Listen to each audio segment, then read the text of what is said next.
glad you could join us. We're going to be here probably for about an hour. I'm going to just introduce Martin, and then Martin's going to take us through a body of his work, actually, up until he was exhibiting at Nomas, which is on at the moment, and talk a bit about that work. And then there'll be time for Q&A, and then I'll hand over to Owen, who's just going to share a couple of things that we've got coming up after this exhibition. So my name's Cully. I'm an artist. I'm based in Dundee, and one of the directors of a charity called Morphe Arts, and also one of the people behind Nomas projects, along with Owen. Owen, can you just give us a wave? So, and Owen's also an artist, and he teaches at Dundee College. For those that don't know, because there's some people that I haven't met before, Nomas is situated on Ward Road in Dundee. It's between what's called it's a nightclub called The Church, which used to be a church, very aptly named, and the Balcony Bar, where I think it's got the cheapest pints in Dundee, if you're ever looking. And it consists of 5 office windows. And the name Nomas it comes from a Greek word nomad. It means roaming in search of pasture. And for Owen and I, it kind of resonated with our need as humans generally, and artists particularly, who are always constantly seeking inspiration. And our aim really has been just to investigate the role of art in society using 5 window space at street level, where we can just investigate and learn from the experiences of other artists, and hopefully be part of a relevant conversation of what's happening with the arts in Dundee and beyond. It's great, just in the last month or so, galleries and museums have been opened up again, and particularly this month that the Glasgow International was able to go ahead.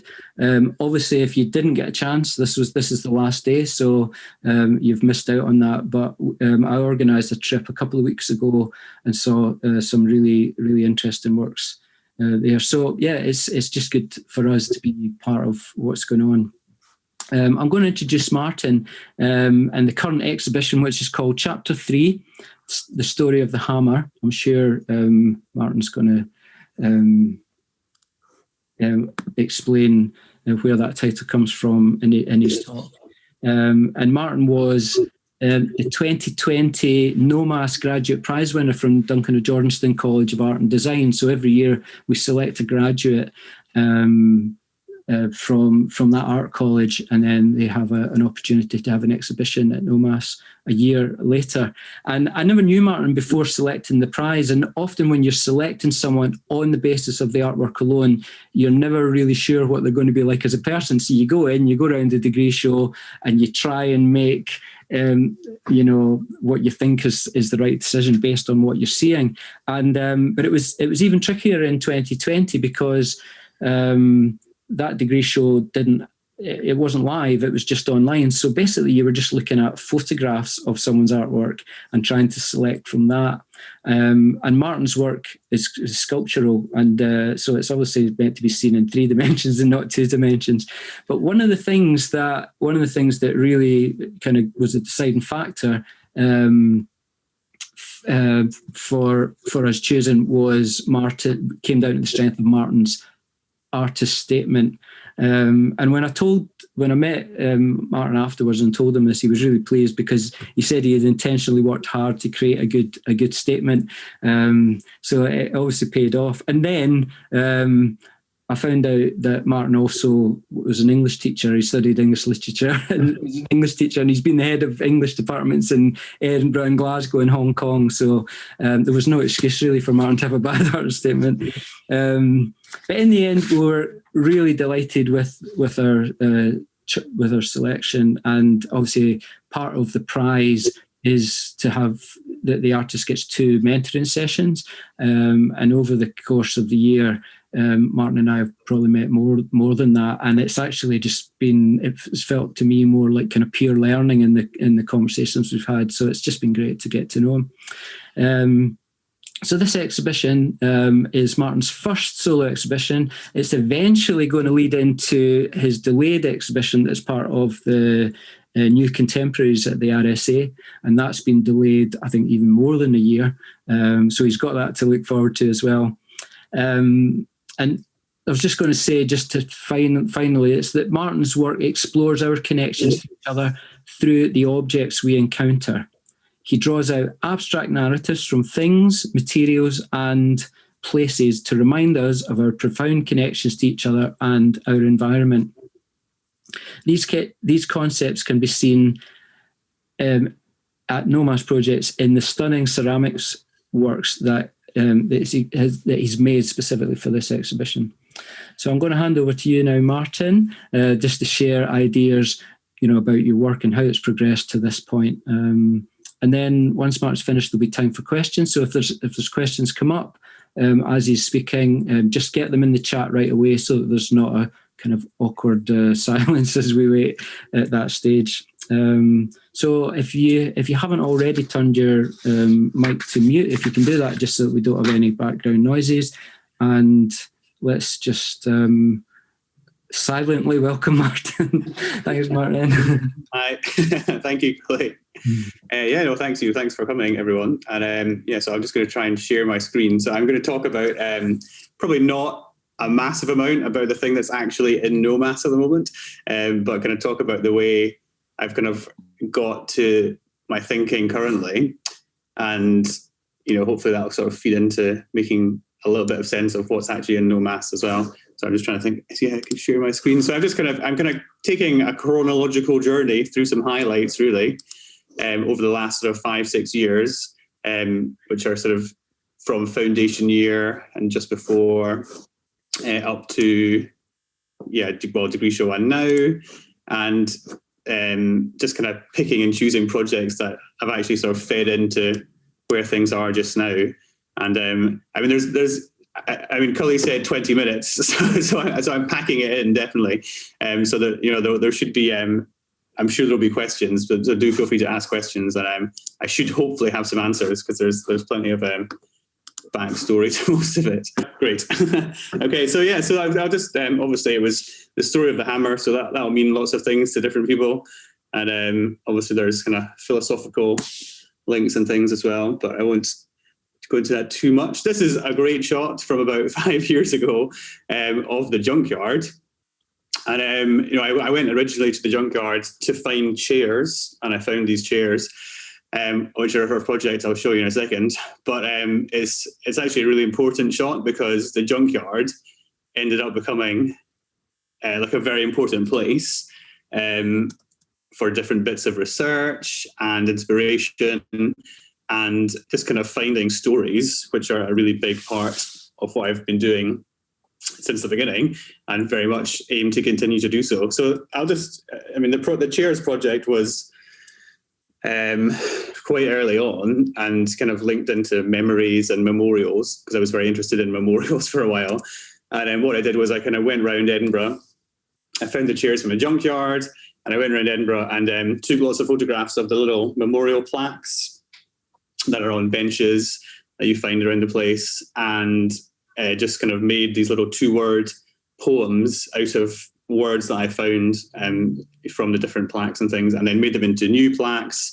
And then, these were the things that came up. So this was, obviously you've got forget, remembering, beloved place, life cycle, midwinter smile. And, I put them in onto these kind of chairs that were maybe not necessarily where you'd expect to find the plaques, maybe chairs that weren't worth remembering, but I would kind of hope that they'd had a story. And I think that was it was an important project because it was the kind of start of me really finding this kind of these narratives in things, and that kind of became something I really looked into a lot through my dissertation and various different projects. About, again, just kind of chronologically, so after that project I got quite interested in how things were arranged in museums, because at the junkyard there were lots of big shelves and huts full of things, and they're all kind of arranged mostly in disarray, but they were kind of on display to some extent, and I kind of thought that was interesting. And then there's a bit of a contrast to how these things looked in the museum, because obviously these are things that did have value, that was kind of, accepted and was, that's why they were there. That's why they were in the museum. And then, they had things telling the story, like we've got the poisoned mint humbugs in the top right corner there. And that was something in the Chambers Street Museum in Edinburgh. And I just thought it was really funny that, I don't know, they kind of, and that was just one example of all these kind of stories they had about these different objects. And I think I was always a bit skeptical about, some of them and how they actually knew, what these objects had been used for, or how they had, how they'd been interacting with people. But then that skepticism kind of almost has now kind of gone full circle, and it's kind of become a real belief in objects' ability to hold narratives and to tell us to them, and our ability to understand those. But, it kind of started in the opposite sort of way. And, just kind of thinking about, how do they know these things, and how do these objects actually tell their stories? And, that was the question I asked, one of the sort of main questions in my dissertation and in different projects was, do objects have the ability to contain or, somehow transmit these narratives to us? And I went some way to answering that, hopefully. So, I mean, yeah, just an early shot of me playing about with kind of museum type things. And so this is again from so that sort of similar time. Just looking at on the left, you got Christian Boltanski, and on the right, that's Damien Hirst, and they're both quite different exhibitions, but they both kind of fed into a project that I was doing, which was quite similar. I really like Christian Boltanski. I like his kind of ability to, or his love of just kind of playing around, taking a little bit of liberty with the truth, and using these found objects as well. And this was just a kind of collection of items from, I think it's the title is just what it is, and it's the collection of items from a flat of some particular person, which I've forgotten.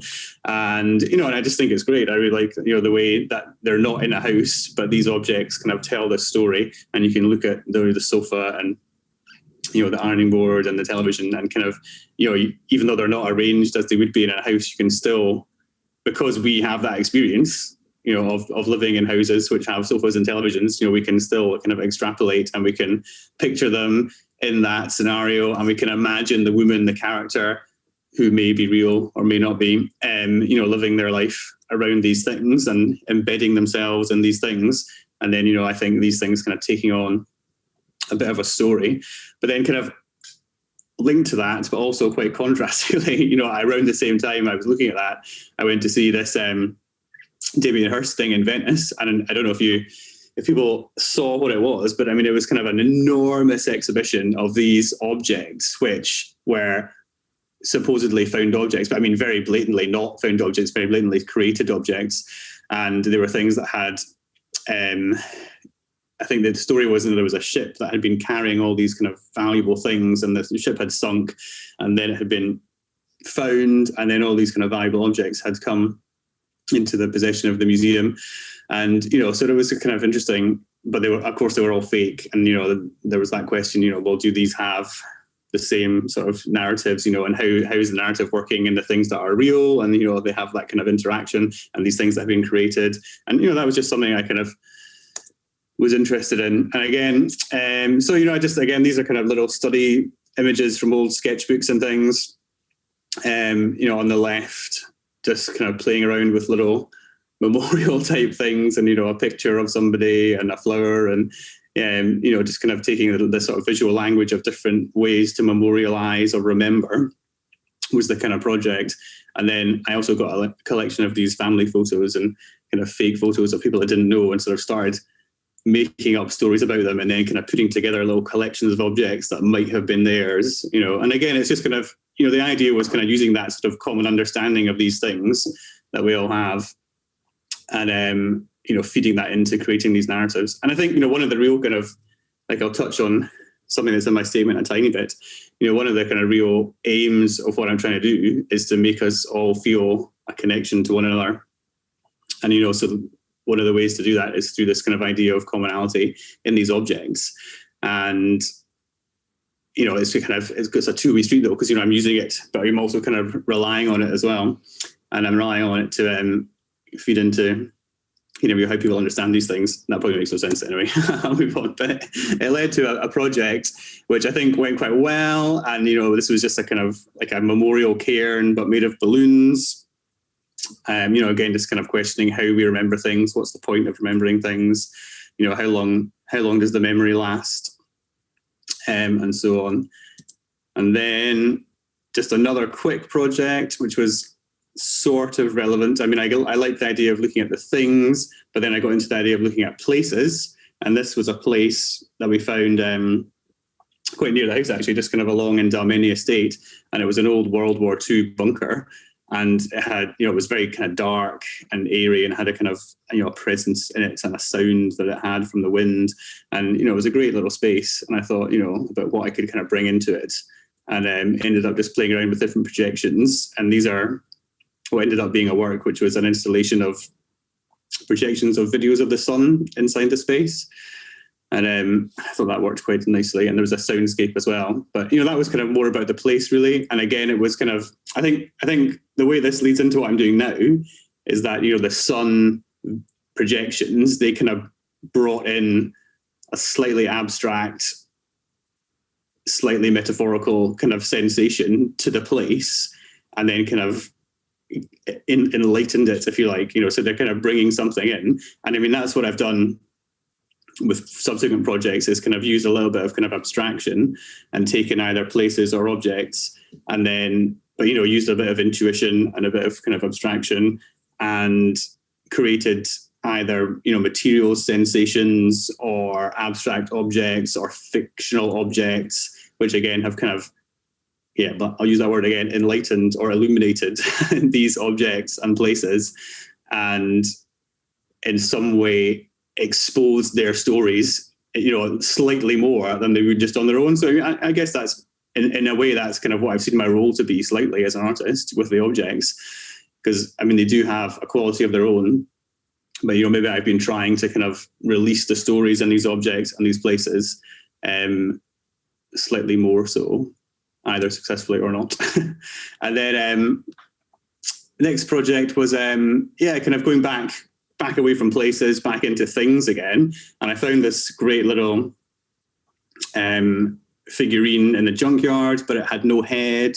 And, I imagined why it had been broken or whatever. And I made plaster copies of it, lots and lots and lots of them.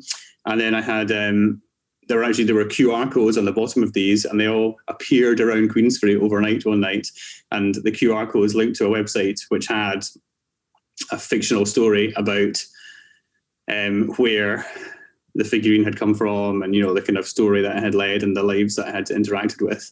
But it linked to kind of real places in Queensferry, but then fictional characters that I just made up. And in this case, the multiples are obviously kind of suggesting that the figurine would have been mass produced.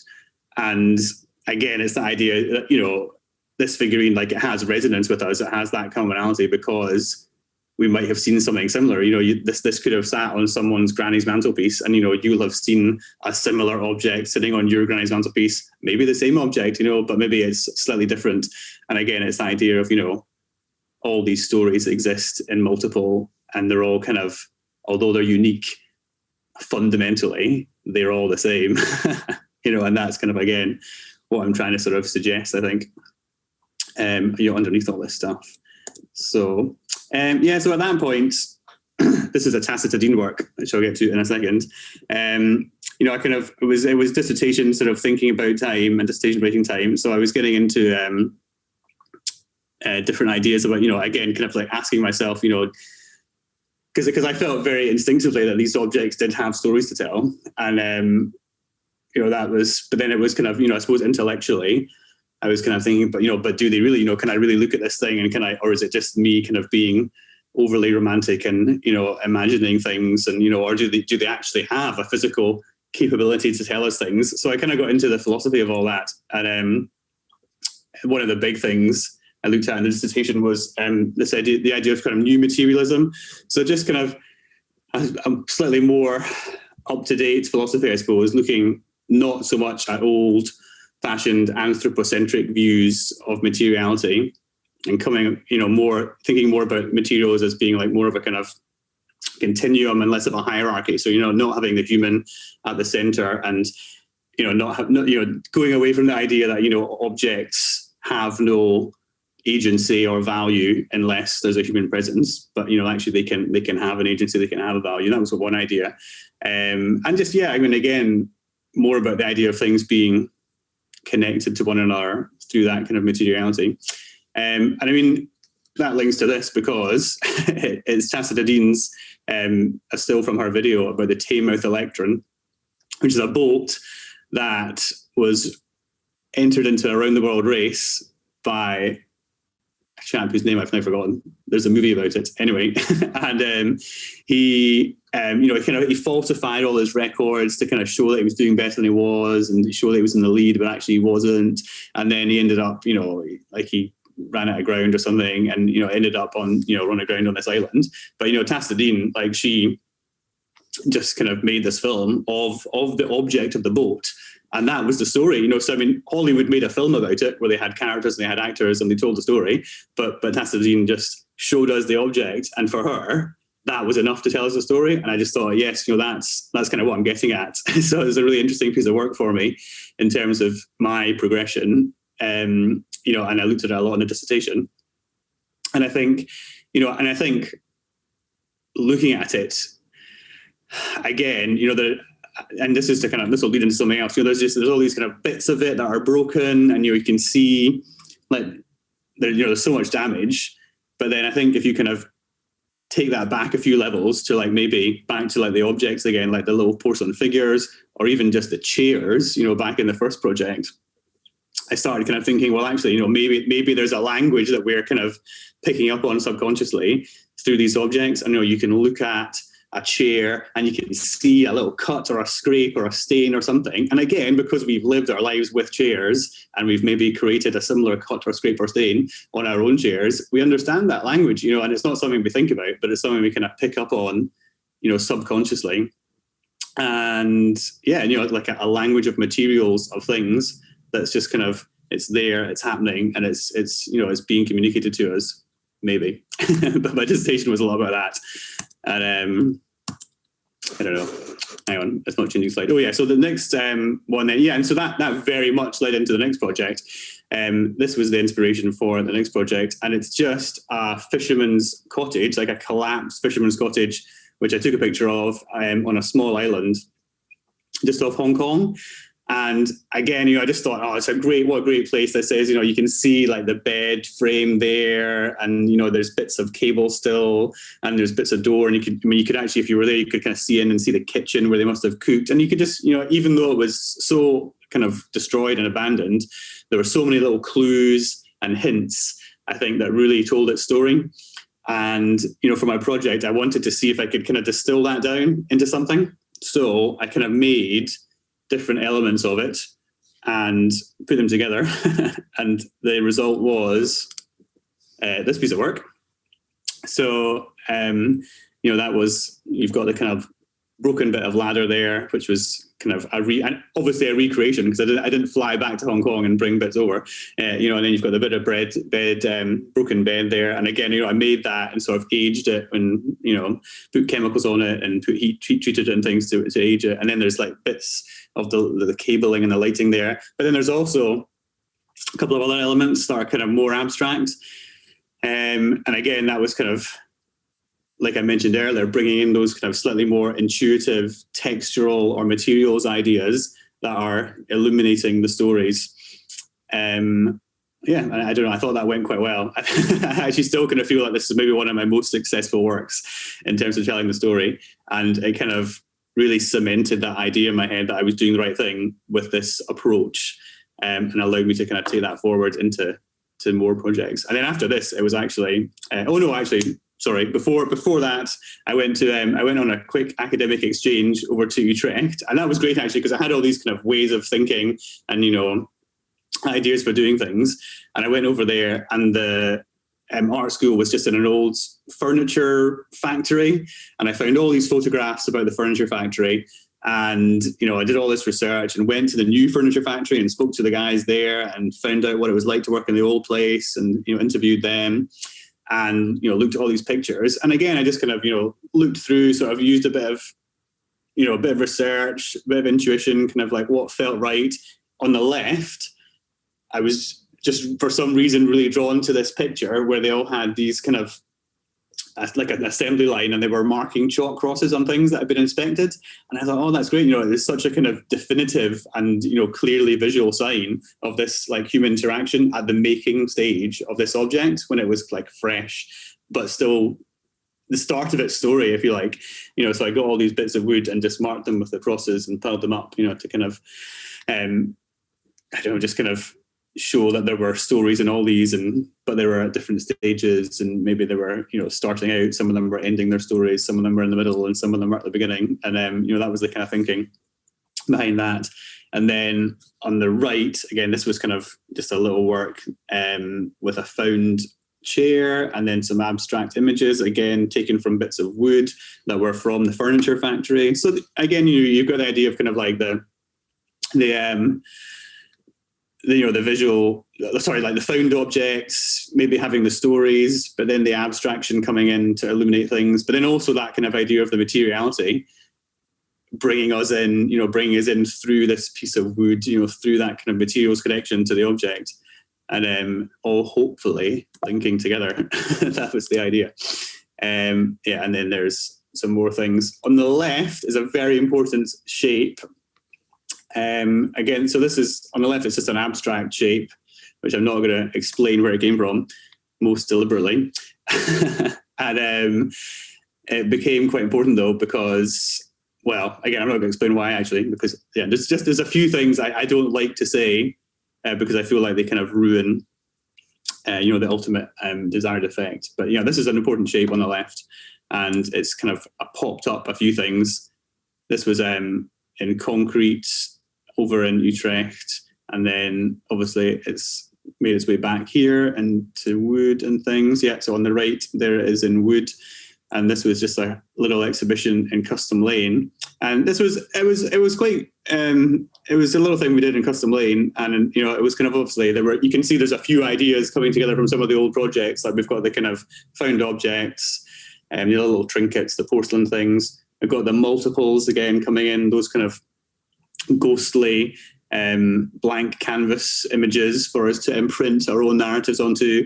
And then, you know, you've got the kind of larger abstract wooden sculpture, and there were another couple of things as well that are all kind of, you know, the idea was they were all hopefully kind of having a dialogue and, you know, interacting with each other and bringing those ideas together. I'm not sure it worked 100%, to be honest, but, you know, it was a learning experience.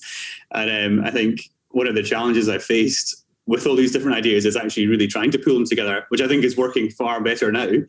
But certainly a couple of years ago or a year ago, it wasn't in the same place that it is now. And, you know, I think they are, although they are in my head, they're very, very closely related ideas. I think it's taken some effort to maybe bring them together in the way I want visually and, you know, sculpturally. So Custom Lane was a really good, you know, this exhibition was a really good learning experience in that respect. And there's just another couple of pictures from it.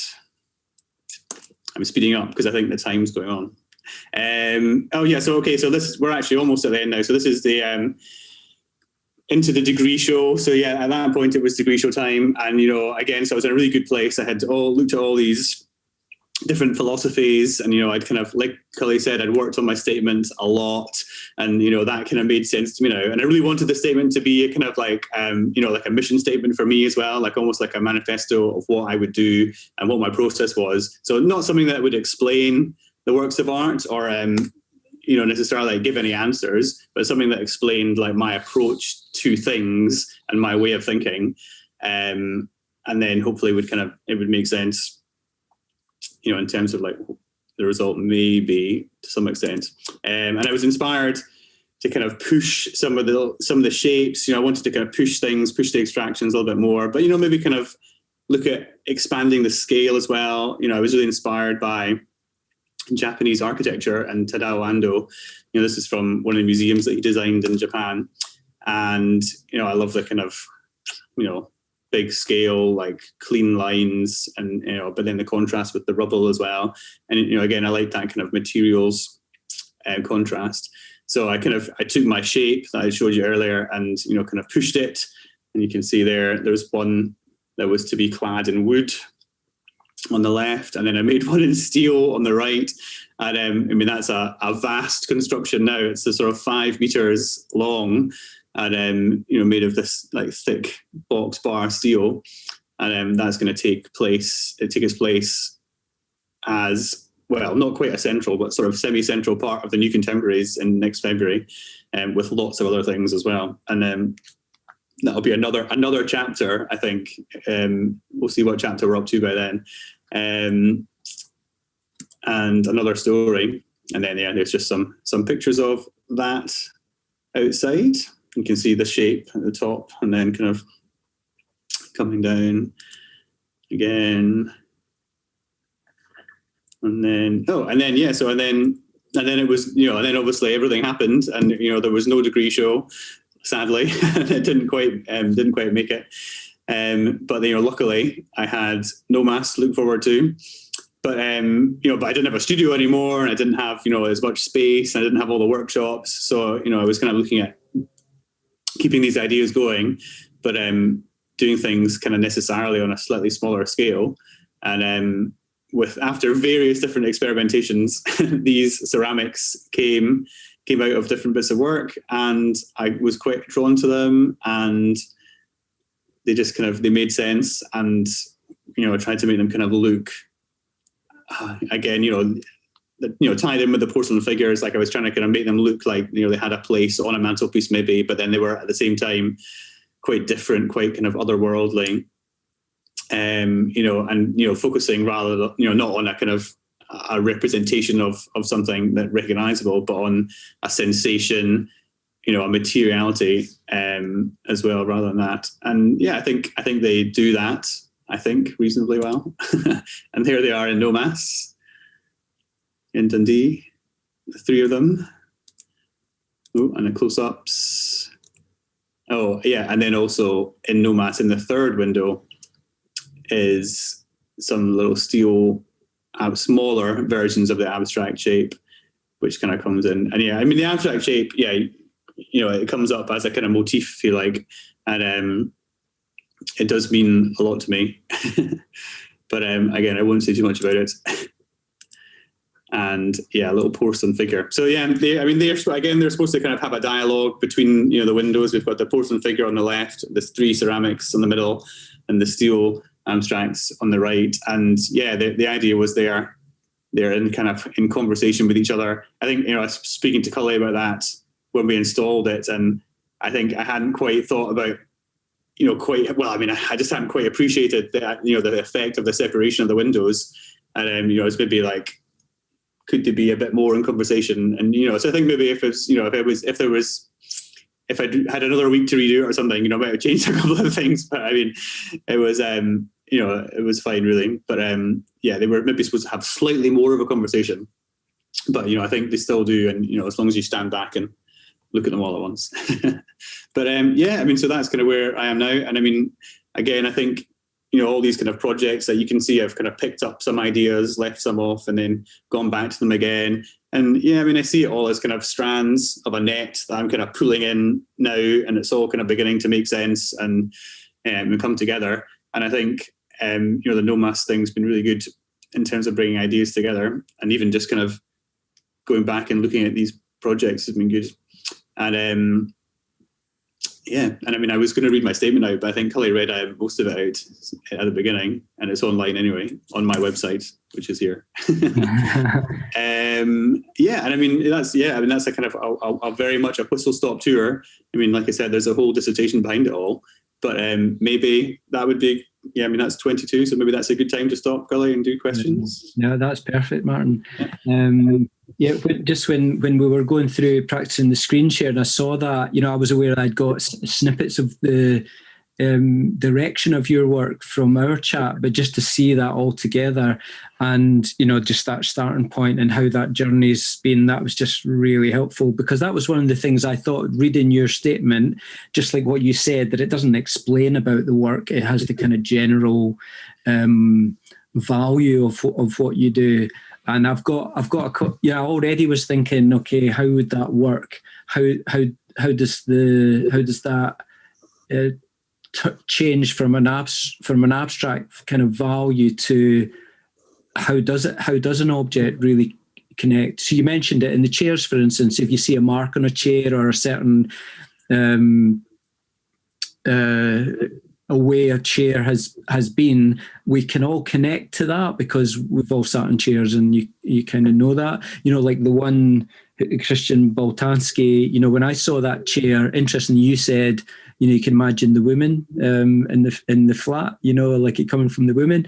And I hadn't thought of a woman. I don't know. I think I thought of an old man, actually, seeing that work. But I saw the chair and it looked stained, and I thought, yeah, that chair's been sat on a lot of times. So, I don't know if that was, a way of it telling that story. But of course, it's going to tell a story, and there's something we can connect to in terms of, we know what it's like to sit in a chair, but it doesn't tell us whether that was a man sitting on the chair or a woman, so that's, so there's a couple of questions in, and one is related to what you were talking about with your philosophy, Martin. And it's from Uli. She's just asking, if you, I see it in the chat. If there's any specific sources that you I mean, a few, yeah. Yep. So I mean, what's it called? Hang on 1 second. I have the book on my shelf, like right here. So 2 seconds. Okay, so so one of the sort of main guy is Graham Harman for New Materialism. And this is a newer one of his, and I do have the original one is older. But I can't see that one on the shelf. But Graham Harman, he's kind of the main man. And Jane Bennett as well. Yeah. And then also kind of, it's not them, but this is a great book. What's Next? And it's just kind of, it doesn't sort of, it pins itself as eco-materialism rather than new materialism, but it's the same kind of idea. And it's, really looking at ideas about sustainability linked in with it all as well. So, but they're good. And plus just, I looked at a lot of different things for the dissertation. So there were a few different ones, but I can maybe send Collie something or something as well. Yeah, or if Graham Harman was the kind of the central guy on the new materialism anyway, which was the big. And then you said, was it Jane Bennett, did you say? Or Jane Bennett, yeah. Jane Bennett. And then What's Next? Who was that by? Oh, so that's Linda Weintraub or... All right, yeah. Yeah.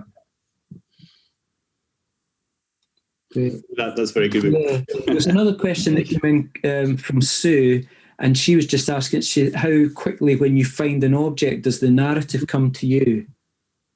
So say that again? How quickly when you find an object does the narrative come to you? That's a good question, yeah. I think I would say almost immediately, yeah. And I think one thing I try not to do is unpick it too much. Again, like I was talking about how, I'm trying to work a little bit with instinct and intuition. And I think I want the story to almost be that at that level. I want it to kind of just be like something that we experience. One of the reasons I don't have a separate piece of writing about these works, individually, that sort of says, oh, this is the story and this is what I want it to say, is because I want people to look at them and I want them to think, no, sorry, I don't want them to think anything. I want them to look at them and I want them to feel the story in a moment. These are visual poems, very much like visual images, but visual imagery rather, and they're poems, if you like, and I want people to kind of feel them instinctively, and that's how I kind of come up with them as well. And that's why I started doing these things that were a bit more instinctive with the different abstract things and the textures and the different materials, and so everything going forward is a kind of combination of those things. I was actually speaking to a friend who is on this call about a poet called Mark Doty last week, and he's a great poet as well, and he talks about metaphors and this kind of idea of like deep imagery and kind of I've got something from him actually. He says like it's part like he thinks he's learned to trust his imagination, groping forward, feeling its way to what it needs, looking for the signs of fascination. And that's kind of how he kind of comes up with his deep imagery in his poetry. And I think that makes a lot of sense to me in terms of what I'm trying to do with these pieces of art as well, if that makes sense. Yeah. And Andy's left a nice comment for you there in the chat in terms of what he enjoys about your work. The question, well, just before I come to this question by Dan, actually, just we can respond to that. Oh, Mark Doty, there it is. Someone's responded. Oh, yeah. He's got that. Yeah. Is when you were talking about sensation and you're starting to make objects where it is about the sensation. You talked about that with these ceramic works, and actually, in terms of all the materials that you've used, to actually make ceramics, and then to make something that is quite abstract, but that provides a sensation. So it seems like that's particularly a new direction, other than make it that shape that you make, and you've made that in concrete or steel, or it was wood as well, because that shape obviously has a lot meaning to you. Yeah, it does. So a chair, you could see how people could connect to a chair or a boat or something. Yeah. But when there's a shape that means something to you, how does well, I think maybe that's what you're trying to do, is say, look, there's a sensation, that as much as you might not know what this object is or even relate to it because it's like an abstract object. And I think that in the ceramics that you've made for Nomas as well, No, I mean, they're all. No, that's a good question. Well, it wasn't a question, but it is a good question. This was the way our conversations went, wasn't it? That's a good point. I suppose, like if you think about poetry, a metaphor is like a comparison of one thing to another in order to kind of illuminate, well, probably one of them, sometimes both of them, and but I think the works, again, that they're kind of in the same area, but maybe I have the luxury of being able to bring in more than two elements. So the shape is one of those elements in the metaphor, and then the sensation and the materiality is one of the elements, and then the third element is maybe the found object, or other sort of piece like that. So so I think at the moment there's three elements to the metaphor, so it's slightly different. I just wonder if you bring in a metaphor that you understand but no one else understands, then that could make it tricky. Does that? I don't know. Yeah, well, I mean, I know what you mean. I mean, there's always that risk, I think, isn't there? Like with anything. But then I think whatever it brings in, even if like with poetry, when I keep talking about poetry, but like when someone writes a poem, it's very often the case that they'll say, oh, well, it's everyone's to make of what they will, and I mean, it's very, and artists say that too, and it's definitely that case. I mean, I think obviously I'm relying on an idea of commonality, but I mean, if you're from a different culture or a different background, which is something I'm definitely very aware of, and something that I kind of intend to consider a bit more in some other projects I'm looking at.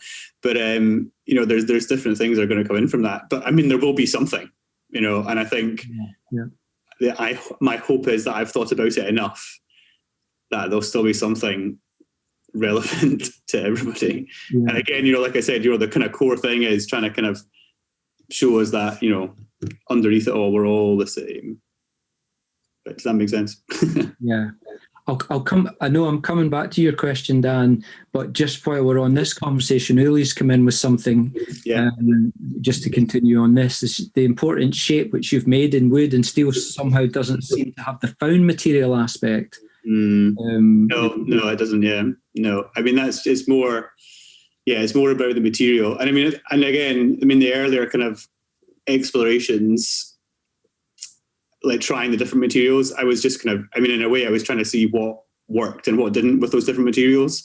You know, like what the sensation was and what the kind of links were. And I mean, there have been some links, and I've played around with kind of trying different materials that maybe link in. Like, so say if I was using a ceramic thing, I've kind of used clay, and it hasn't necessarily been a really successful link, I suppose. You know, like it maybe doesn't matter. And then actually using the steel, it was more of a kind of an attempt to sort of actually pull away and make it slightly more, I mean, not sterile, but, you know, just kind of like disconnected in a way. Yeah. Does that make sense? Yeah. I mean, you showed it in one piece in the concrete, and then you had it beside the kind of figurines and then the multiples as well. So yeah, I admit, we'll maybe move on from that, just because of time, and I want to come to that question, which maybe takes us in a slightly different direction a bit as well. So he's saying, thank you. The stories told by objects seem to me to be inaccessible to us as viewers, which reminds me of your earlier memorials and plaques. Their histories are unknown. Is that fair? I wonder what role mystery and the unknown plays in your work. Does that make sense, Martin? Yeah, no, I mean, I think, no, it does. Yeah, definitely. I mean, I think, I understand that, definitely. I mean, I think there's, of course, there's an element of mystery, and I like that. You know, I mean, that's intentional. I do like the idea of mystery. I would see it as a mystery that maybe you can solve through imagination. That doesn't sound really cheesy or weird, you know. So it's a kind of mystery that, you know, and I mean, I think maybe like the reality of that object isn't accessible. Of course, it's inaccessible because, you know, unless we kind of have some CCTV footage of, you know, where it was for the last 20 years. Yeah, of course, it's inaccessible. But then, I mean, I guess I'm inviting us to kind of create something from our own pasts that you can then kind of superimpose onto it. So that's where the story comes from. So it's, so you're accessing, really, ultimately, you're accessing your own story, you know, through this object, and then potentially thinking that maybe there was a similar story behind it in the end. Does that make sense? You know, and again, that's the idea of kind of, you know, linking people together. So you're thinking, well, you know, I recognize how I would use that object, or what that object means to me, or what I've experienced with that object. And then you kind of just, I think, by human nature, but partly, you assume that, you know, someone in the past of that particular one that you're looking at, you know, not the one you have experience of, has maybe got similar experiences. Yeah. So is that, you come in on that, Dan? You can unmute if you want. Yeah. No, I think that gets at my question. I think it sounds like, in a way, the objects are meant to be relatable and things that people can recognize from their own experience, and then from their own memories and experience, be able to connect to them. Yeah, definitely. Yeah. That's great. So not that we're, you know, it's a good way to get everyone intrigued, Martin, when you say, I can't tell you what this shape means. Everyone's like, we want to know. Sue's messaged me, actually, just having a strong feeling about the zigzag shape. Yeah. At the moment, all I know, she says, it's to do with centering herself. So we're not going to push you on it, Martin, don't worry. Yeah, I mean, that's pretty close. Get there. Really positive comment there from Adam as well, and he's seeing similar concepts to Simon Starling and Palozzi, and he liked the bomb shelter piece. Was that what it was, a bomb shelter? Or, I think it was, just like a bunker. Yeah, near a kind of coastal gun placement sort of thing. Yeah. He's just saying, you know, just the use of an obsolete building to protect from explosions, bringing in the non-obsolete, continuously exploding sun. Yeah, so like that. Right, there was a question here from Owen, and I'll just because I'm aware of time, so we'll take this question from Owen, and then we'll move on to you, Owen, after that. If that's all right. Was there something in your own personal story that brought you to narrative or meaning making through objects? And how do you view your photography, the role of time and documentation? Is the documentation on equal footing to the work? I mean, to the last part of that, very simply, no. Like, I don't really. I mean, I see it as documentation. You know, the work is the work, and those are documentation, absolutely. The first bit, yeah. I mean, I think it's funny actually, because I mean, I'm strangely quite good at throwing things out. You know, so I mean, I'm actually quite keen to not have too much old stuff around the house, and I quite, you know, I try not to be too sentimental about my own possessions at all. But then it's when it comes to other people's possessions, I think I have that sentimentality. So when I go, I mean, once I went to the junkyard, and I think I may have shed a few tears, because there were these kind of old bowling trophies, you know, lined up, you know, and there were loads of them, all these bowling trophies. And I thought, God, you know, like, someone spent years and years and years to go to all these bowling competitions, and they've won them all, and they've been so proud of them, and they've sat them up on their, you know, mantelpiece. God, and you know, now they're in this junkyard, and I just, like, kind of, just like really like obvious metaphor, or you know, or like symbolic of you know, just where things are going to end up, isn't it? You know, so I just find that quite emotional, definitely, and I don't know, that kind of brought me back again and again, always trying to find more things like that. But but no, I'm not sentimental at all about my own things. Just that. But I mean, obviously, as my first degree being in literature, very much a lover of stories, and you know, that kind of thing. I always enjoy people who make sculpture. You can see an object and bring, you know, to almost to see in three dimensions, you know, or to be poetic in 3 dimensions as well. And when I saw the bed in the fishing hut that had fallen down in Hong Kong, was it Japan? Yeah. And I thought, oh, an amazing bed, you know, I'd be like, wanting to keep it. And then, but interestingly, you know, some people would just say, oh, there's something I can see something else in that. You know, at ECA, the sculpture department, I love like seeing their degree shows and how people communicate in three dimensions. You know, they've taken an object or brought other objects together to tell a story. But yeah, I'd be terrible for just wanting to keep stuff. So it's good that you don't, Martin. No, exactly. Well, you know, as a sculptor, you've got no space. Storage is a nightmare. Yeah, terrible. But yeah, I mean, I think all the stuff in New Contemporaries is going to be another story, and focusing on a character this time as well. So that's what I was going to say. You need a lot of space for that piece, don't you? Yeah. There was one last comment. Yeah, it was just from Lily, just saying how much she enjoyed your work and just showing her appreciation there. So I'll just hand over to Owen. But Martin, thanks so much. And thanks for the questions. Questions so well too. Yeah, it's brilliant. So I'll hand over to you, Owen. So this is our last talk before this summer, so it was a great way to end, and really grateful to you, Martin, as we said already. So, and I was really struck by what you said about this that you question the traditional anthropocentric ontology in favour of a more egalitarian view of matter. And and also your interest in the kind of surrealist take on objects and on stuff and material that you kind of made reference to in your statement. And I was just thinking about that, you know, looking at it for us as Nomas, you know, Cully and I really go out genuinely looking for food, you know, kind of creative food as artists. And I was thinking of the shows, you know, your own show, Chris's show that was on previous, and then our next artist coming up. And I was thinking, try to kind of join them all together. And it's like, your work is, you know, within the kind of context of the Nomas thread, is like almost looking at the external, and Chris's stuff looking at the internal world, and then our next show kind of looking at the stuff in between. But I really loved, even in the 1920s, the surrealists saying that man, that inveterate dreamer, was getting more and more discontent with his destiny and having trouble assessing these objects he's been led to use, you know, and you go into the scrapyard and you just see those objects as they are in their own objective light.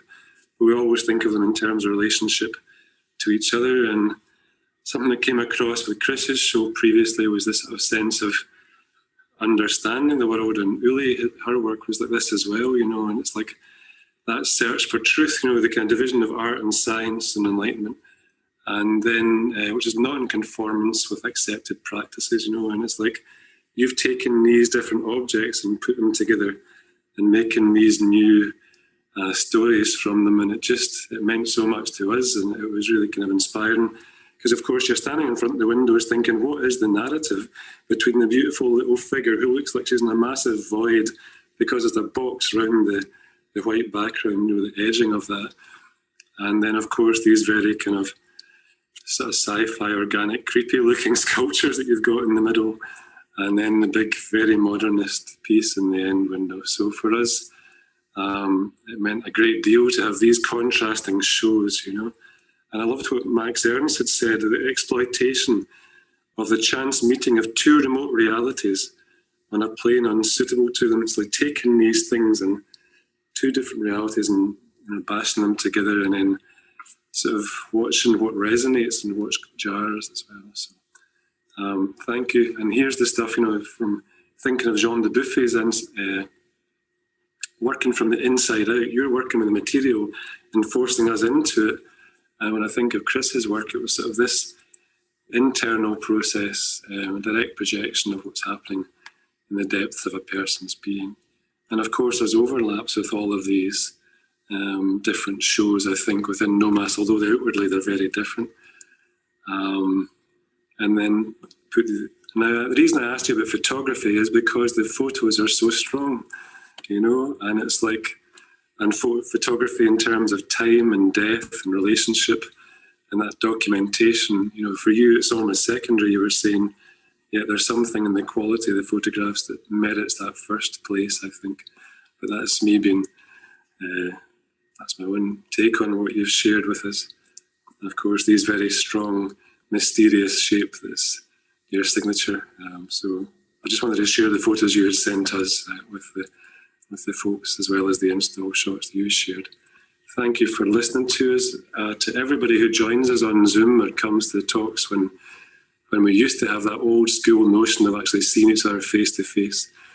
We are very, very grateful to all the artists who support us and for all the people who come to our talks and support us. So thanks for joining us, everyone. We'll see you soon. Thank you. Thanks, Martin. Appreciate it. Bye. See you later.